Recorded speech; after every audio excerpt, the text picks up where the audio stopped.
We're now joined by the Longhorn coach, Steve Sarkisian. Coach, welcome to the Big 12 and your thoughts about the upcoming contests. Well, first of all, welcome. It's great to have a full-fledged Big 12 Media Day. It's exciting. It's exciting that football's back. It's exciting that we're going to have full stadiums again, and players get to play in front of their friends and family and alumni, which I think is tremendous for the sport, tremendous for our fan bases, and all of which that college football means, I think, to our country. So excited about that. I can't believe it's been 6.5 months. I've been on the job here.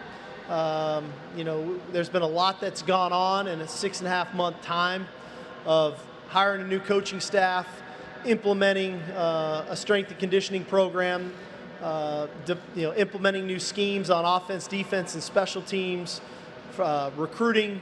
But probably the biggest thing I've been most impressed with for me in our time here has been the buy-in from our players. I love the buy-in that we have.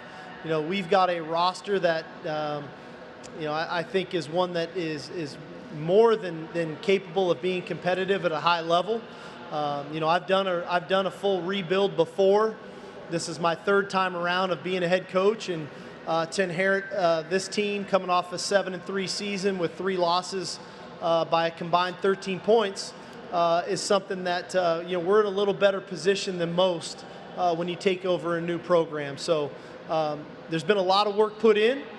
We still got a lot of work to do, but I love where we're at, and I love the mindset of our team at this point of developing a team-first mentality, which I think our players have bought into and are kind of making come to life now in the summer. So got work to do, obviously, here getting ready for training camp, and then ultimately getting ourselves set up for our season opener September 4th against Louisiana. Got a question on the outside right, if you'd please stand up. Yes, Steve, Barry Trammell with the Oklahoman. Texas, obviously a big-time program, lots of tradition, lots of chances for success, but they've struggled over the last ever how many years. As an outsider, did you look and try to figure out why things weren't working great in Austin? And since the 6 months you've been on the job, have you discovered what some of the secrets might be? Well, I think at the end of the day, when you think of the University of Texas, you think of resources, you think of great recruiting and recruitability, all those things, big stadiums, great education. The point I've been trying to make is focus on us and what we're doing, and not necessarily what didn't work before, but what are we going to do to make it work this time. And the point of all of that is we can't sit back and relax and think because we've got a great stadium, because we've got great resources, because we've got the 5-star, 4-star players, that we just sprinkle a little magical fairy dust and all of a sudden we're a really good football team. Winning is hard, and winning takes work, and winning takes perseverance, winning takes grit, winning takes great teamwork and great leaders and great teammates and an awesome culture. And those are all the things that we're working on to make sure that we put ourselves in position to be as successful as we can be, not even just for the short term, but for the long term. And I think that's where I say that I like the buy-in from our players because ultimately they're buying into that mindset and that philosophy, and which is hard to do in this day and age because we are in a me and an I world of social media and internet and phones and things like that. So to get our team to buy into a team-first mentality, because through team success comes individual accolades, I think our players really understand that, and they're doing it together. I think they're enjoying the process of it all, and the direct result of it is, we should have a pretty good football team come the fall. We have a question on the aisle about halfway back. Hey, Coach. Will Blessing, Gaylord College at the University of Oklahoma. You mentioned doing a full rebuild with this team. With your past national championship experience, how do you plan on taking that past success and translating it into the Texas program and potentially beat OU this fall? Well, I think, ultimately I guess coached in 4 national championship games now in my career, won 2 and lost 2. And the reality of it is the best teams I've been part of were really competitive, played for one another, and we're teams. You know, it wasn't a group of really good individuals. They played as a team, and I think ultimately that's what we're trying to instill in our players. Is, you know, we've got a lot of talented individuals, and ultimately we're building a team, and it's an ongoing process, and that's going to continue to grow and continue to build. You know, since I've come now, we have 32 new faces in that locker room, right? We have 6 transfers on board to go with 26 incoming freshmen. So that's a lot of new faces that we need to implement into our team.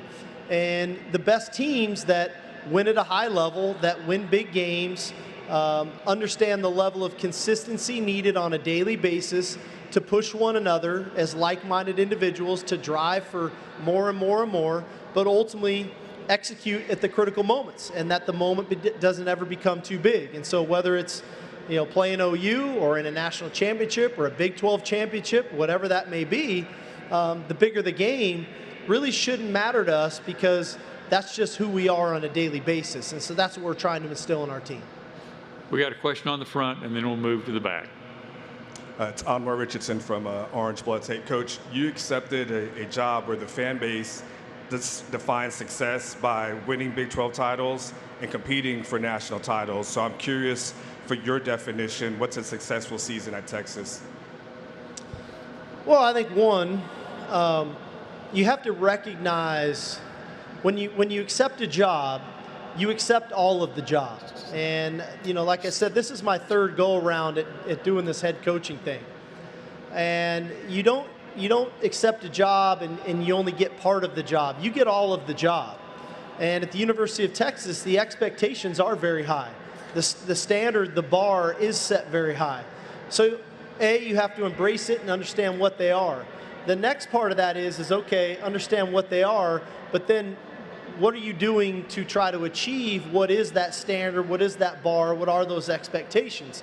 So for us, ultimately, success is our style of play, who we are as a program, the consistency we do it with.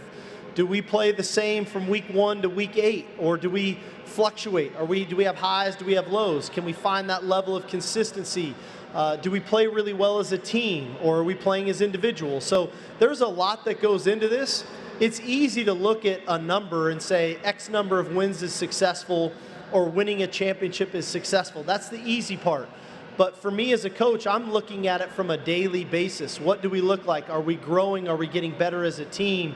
Are we understanding why we're doing the things that we're doing? And can the players say why we're doing the things that we're doing? And when we start to answer the whys and why the team first mentality is so important, then it starts to resonate to who we are on the field and how we go about our business. So, you know, success is going to be the level of consistency in which we do things here to come the fall. We got a question in the rear left. Hey, Coach. Carter Yates with the Daily Texan. You're talking about the importance of buy-in and how impressed you've been with your team for their buy-in through the spring. Who are a few specific guys who really stood out to you through the spring, through the summer practice, as being leaders on this team and really relaying your message? Yeah, it's a really cool question. You know, we have 2 guys here with me today that I think are at the forefront of that. In Bijan Robinson at running back, and Keandre Coburn at defensive tackle. But we've got more than that. We've got, you know, a few different DBs. Deshaun Jameson, Josh Thompson have been tremendous.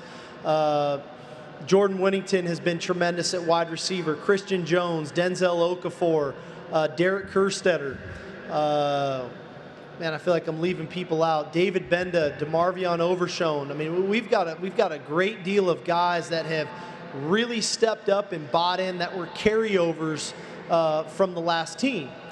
And then we've got this really cool implementation of a couple transfers. And when you look at a Ray Thornton, and you look at a Ben Davis, you look at an OV, I mean, all 3 of these guys have either won national championships or competed in the college football playoff in the last 2 years. So they've brought a little bit of a different perspective too. So we've got some really cool leaders on our team that have stepped up, but that have ultimately set the tone to be a conduit to the rest of the team of what it looks like and how we're going to go about our business on a daily basis.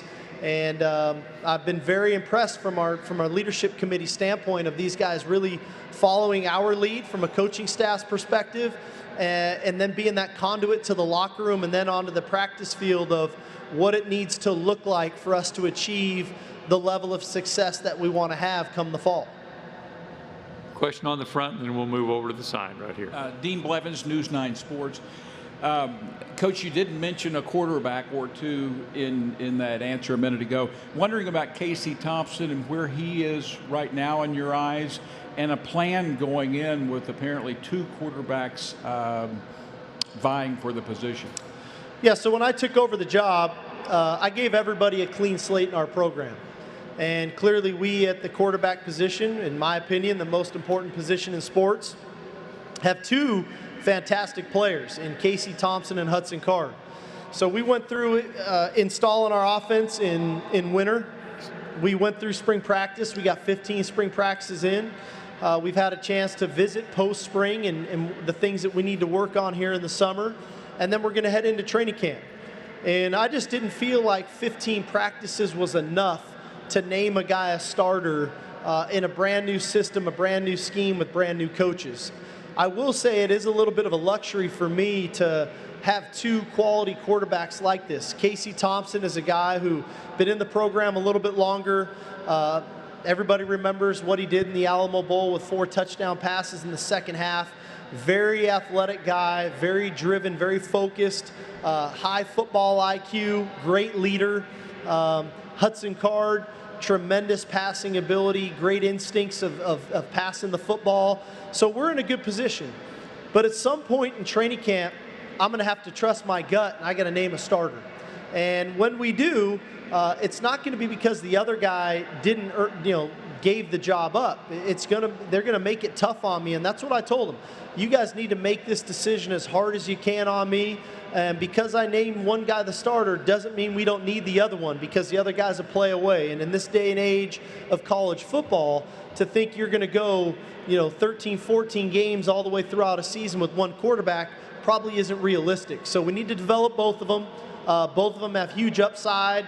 I love coaching them, and I think we're in good hands at that position. Question on the aisle. Hey, Steve. Brian Davis, Austin American Statesman. You're going to be the third coach in 8 seasons at Texas, and the previous 2 guys had top 10 recruiting classes and all the facilities and everything that you have as well. What is the missing whatever that's going to break this thing out of averageness and get the team back to here? I kind of touched on this earlier. I haven't been focused, Brian, on what happened before me. I'm putting all our energy into what we're doing now. And I do believe in, at the end of the day, teams win championships. And locker rooms, facilities don't win championships.